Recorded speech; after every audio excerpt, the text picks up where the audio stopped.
हिंदी के एक नए एपिसोड में आपका स्वागत है और इस वीडियो में हम पहले बात करने वाले हैं भारत के सुपर सुखोई प्रोग्राम को लेकर आई एक रिपोर्ट से। सीसीएस को लेकर ये कंफर्म हो गया है कि सीसीएस की जो आगामी मीटिंग होने वाली भारत के 84 सुखोई 30 MKI फाइटर एयरक्राफ्ट हैं जिनको सुपर सुखोई स्टैंडर्ड का अपग्रेड मिलना है। यहाँ पर इनको हरी झंडी मिलती नजर आ रही है। जो फाइनल अप्रूवल है ये हमें आने वाले हफ्ते में या आने वाले हफ्तों में कह सकते हैं 1 से 2 हफ्तों में जो कैबिनेट कमेटी ऑन सिक्योरिटी की तरफ से अप्रूवल है वो मिल जाएगा।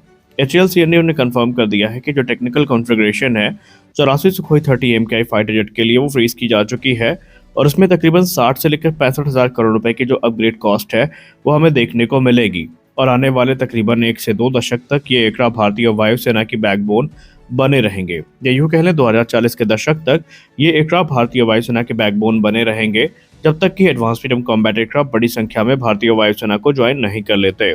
अगर हम अपग्रेड की बात करें तो इस अपग्रेड में हमें इंडिजिनस विरूपाक्ष रेडार देखने को मिलेगा जो कि गैलियम नाइट्राइड बेस्ड रेडार है और ये पुराने रशियन पेसा रेडार को रिप्लेस करने का काम करेगा। माना जा रहा है कि इसकी जो डिटेक्शन रेंज है वो 1.5 से लेकर 2 गुनी हो जाएगी इस नए रेडार के आने के बाद। वहीं ये रेडार आने के बाद अस्त्र मार्क 1, मार्क 2 और मार्क 3 जैसी जो BVR मिसाइल है, इसके अलावा रुद्रम सीरीज की जो एंटी रेडिएशन मिसाइल है ये भी अपने फुल पोटेंशियल में ऑपरेट की जा सकेंगी। इसके अलावा इस एयरक्राफ्ट में हमें full indigenous electronic warfare sweet देखने को मिलेगा, एक नया ग्लास कॉकपिट देखने को मिलेगा, एडवांस मिशन कंप्यूटर और अपग्रेडेड एवियोनिक्स आर्किटेक्चर भी देखने को मिलने वाले हैं। ये एयरक्राफ्ट भारतीय वायुसेना के लिए जरूरी इसलिए भी है क्योंकि भले ही आज भारतीय वायुसेना राफेल, MiG-29, मिराज 2000 और जैगवार जैसे फाइटर जेट्स को ऑपरेट करती हो, लेकिन बैकबोन असल मायने में आज भी जो सुखोई 30 MKI फाइटर जेट हैं इन्हीं को कहा जाता है और जब तक भारत को एमका प्राप्त नहीं हो जाते तब तक ये एयरक्राफ्ट भारतीय वायुसेना के लिए महत्वपूर्ण बने रहेंगे। एक तरफ जहां अलग अलग मीडिया हाउसेस में ये बताया जा रहा है कि डिफेंस एक्विजिशन काउंसिल की मीटिंग जो कि इसी महीने आयोजित करी जानी है, इस दौरान हमें जो MRFA के अंतर्गत 114 राफेल फाइटर एयरक्राफ्ट है इनकी खरीद होती नजर आएगी। तो वहीं ANI की रिपोर्ट की अगर हम बात माने तो रिपोर्ट में बताया जा रहा है कि भारतीय वायुसेना के vice chief of air staff air marshal Nagesh Kapoor sir ने मीडिया को संबोधित करते हुए ये कहा कि राफेल निस्संदेह ऑपरेशन सिंदूर के दौरान किसी हीरो से कम नहीं था, उसने एक हीरो की भूमिका निभाई है। रही बात भारतीय वायुसेना की तो भारतीय वायुसेना अधिक संख्या में जो मल्टी रोल फाइटर एयरक्राफ्ट हैं इनको खरीदने वाले हैं। अब ये राफेल होंगे या कोई और एयरक्राफ्ट होगा ये अभी अंडर डिस्कशन है और बहुत जल्दी आपको यहाँ पर जो कंक्रीट डिसीजन है वो आता नजर आएगा। हालांकि भारतीय वायुसेना के वाइस चीफ ने भले ही नाम लेने से कतराया हो खुद को, लेकिन हम सब जानते हैं कि यहाँ पर राफेल के अतिरिक्त अब कोई और एयरक्राफ्ट MRFA का हिस्सा नहीं होने वाला है। राफेल डील काफ़ी महत्वपूर्ण हमारे लिए है जहाँ पर हम 114 राफेल फाइटर्स को खरीद रहे हैं विद इंडिया स्पेसिफिक इन्हांसमेंट्स और ये इन्हांसमेंट इस बार पुराने जो डील थी उसके तुलना में ज़्यादा होने वाली है। इसमें से 88 single seater Rafale fighter aircraft होंगे और बाकी के जो ट्विन सीटर एयरक्राफ्ट है वो होने वाले हैं। ट्विन सीटर कॉन्फ़िगरेशन को ज़्यादा संख्या में लेने का 2 उद्देश्य बताया गया है। पहला उद्देश्य ये बताया गया है कि ये पायलट ट्रेनिंग में हमारी काफ़ी ज़्यादा मदद करेगा और इसको लेकर जो दूसरा उद्देश्य बताया गया है वो ये है कि आने वाले भविष्य में जो वेपन सिस्टम ऑफिसर है जो सेकेंड कॉकपिट में बैठते हैं वो एडवांस वेपन सिस्टम को कंट्रोल करेंगे, जिसमें से एडवांस क्रूज मिसाइल हो गई, लोइटरिंग मिनिशन हो गए या फिर मैन अनमैन टीमिंग जो ऑपरेशंस हैं उनकी भूमिका उनके द्वारा पूरी की जाएगी। यानी स्पष्ट है कि भारतीय वायुसेना अपनी जो ताकत है उसमें बढ़ोतरी करने में लगी हुई है। हालांकि ये चीज़ें भले ही अभी एक्नॉलेज नहीं की जा रही, लेकिन हम सब जानते हैं कि फ्रांस के राष्ट्रपति के आने से पहले भारत कुछ बड़े डिसीजन हमें आते नजर आ रहे हैं। ऑपरेशन सिंदूर जैसे बड़े ऑपरेशन के सक्सेसफुल होने की जो बड़ी वजह होती है वो नियमित तौर पर आयोजित की जाने वाले जो युद्ध अभ्यास है वो होते हैं और कुछ ऐसा ही हमें आने वाले 27 फरवरी को एक बार फिर से देखने को मिलने वाला है। आने वाले 27 फरवरी को पोखरन फायरिंग रेंज साक्षी बनेगी भारतीय वायुसेना की सबसे बड़ी एक्सरसाइजेज में से एक वायु शक्ति 2026 एक्सरसाइज की।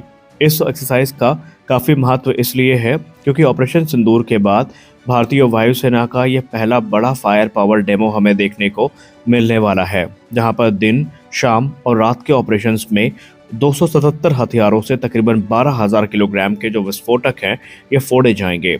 इसमें भारतीय वायुसेना के राफेल, सुखोई 30 MKI, LCA तेजस, LCS प्रचंड एक्शन में दिखेंगे। इसके अलावा भारतीय वायुसेना के एडवांस एयर डिफेंस सिस्टम जैसे कि Akash surface to air missile system और समर सिस्टम भी बारूद उगलेंगे। आपको बता दें कि भारतीय वायुसेना की सबसे बड़ी फायर पावर डेमोन्स्ट्रेशन एक्सरसाइज वायु शक्ति 2026 27 फरवरी को राजस्थान के पोखरण फायरिंग रेंज में होने वाली है और ये ऑपरेशन सिंदूर के बाद पहला मेगा एक्सरसाइज होगा जिसमें भारतीय वायुसेना अपनी तैयारियों की समीक्षा करेगी।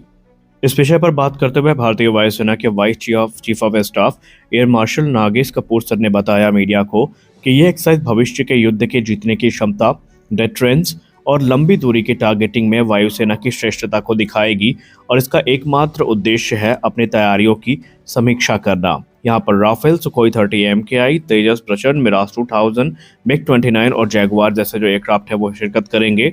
वहीं प्रचंड समेत 43 अलग अलग जो हेलीकॉप्टर्स हैं वो इसका हिस्सा बनने वाले हैं। इसमें ट्रांसपोर्ट विमान जैसे कि C-295 से नाइट असॉल्ट लैंडिंग हमें देखने को मिलेगी।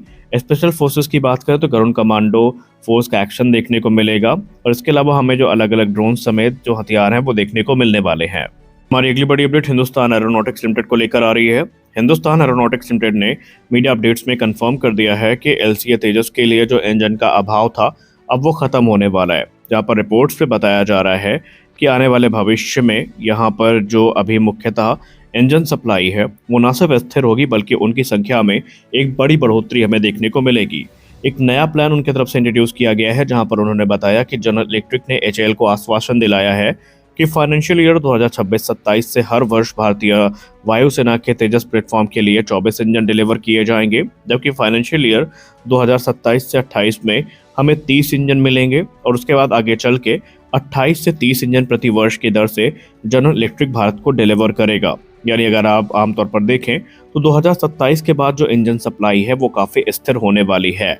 HAL ने 2021 में 97 जेट इंजन के ऑर्डर दिए थे और 2025 में 113 अतिरिक्त इंजन के जो ऑर्डर्स हैं वो दिए गए हैं। यानी इन टोटल 212 इंजन के ऑर्डर अब तक HAL की तरफ से किए जा चुके हैं और ये 83 तेजस मार्क 1A और 97 तेजस मार्क 1A की जो डील है उससे संबंधित है।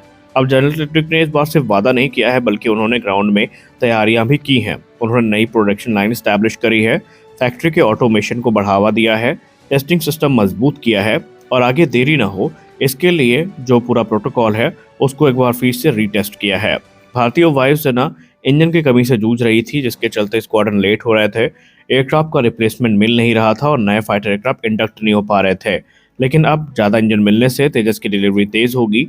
हर साल तकरीबन 2 स्क्वाड्रन को स्टैब्लिश करने का मौका मिलेगा और इंडियन एयरफोर्स की जो ताकत है ये काफ़ी ज़्यादा बढ़ने वाली है। यानी स्पष्ट है कि भारतीय वायुसेना की समस्या का समाधान जनरल इलेक्ट्रिक की तरफ से होने वाला है, लेकिन देखना यह है कि क्या वो अपनी बात पर बने रह पाते हैं या नहीं। आज के इस वीडियो में बस इतना ही। मिलते हैं अगले वीडियो में कुछ और अपडेट्स के साथ, तब तक के लिए जय हिंद।